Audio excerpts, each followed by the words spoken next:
ہماری تاریخ کا بہت بڑا نام ہے حضرت سیدنا عمر بن عبدالعزیز رضی اللہ تعالیٰ عنہ، اس امت کا پہلا مجدد حضرت، مجدد جو تجدید کرتا ہے آگے، جو دین کو زندہ کرتا ہے،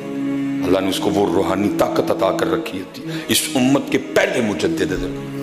حضرت سیدنا عمر بن عبدالعزیز رضی اللہ تعالیٰ رحمۃ اللہ تعالیٰ، اسی نے،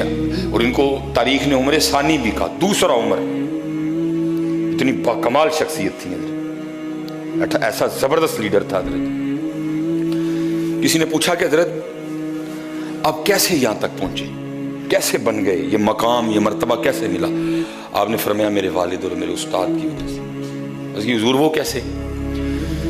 فرمایا میرے بچپن کے دن تھے، میں اپنے گھر میں نماز ظہر کی تیاری کر رہا تھا، میں نے وضو کر لیا، میں نے اپنے سر میں تیل ڈالا اور میں شیشے کے سامنے کھڑے ہو کے اپنے بالوں میں کنگھی چلا رہا تھا، تو مجھے اپنے بال اتنے پیارے لگے کہ تھوڑی دیر کے لیے میں اپنے بالوں کے حسن میں گم ہو گیا۔ بس اسی وقت میں ظہر کی نماز جماعت کا ٹائم نکل گیا۔ کہتے جب میں مسجد میں داخل ہوا تو میرے استاد حضرت صالح بن کیسان، آپ ظہر کے بعد فرضوں کے بعد جو آپ دعا فرما رہے تھے، کہتے آپ نے دیکھا مجھے آتے ہوئے، جماعت تو گزر چکی تھی، کہتے میں نے سنتیں پڑھی، میں نے فرض پڑھی، میں نے پھر 2 سنتیں پڑھی، میں نے نفل پڑھی، استاد صاحب بیٹھے ہوئے تھے، آپ نے مجھے بلایا، کہتے میں آیا، مجھے صرف اتنا سوال کیا، عمر آج تیری جماعت کی میں رہ گئی۔ اور حضرت یہ نہیں سمجھنا کہ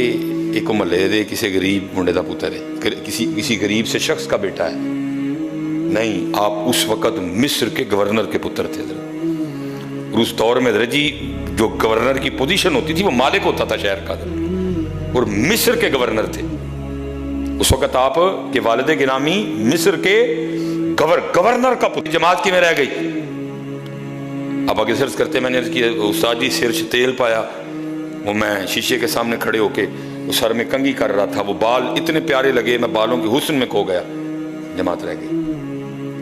پھر میں جا، بس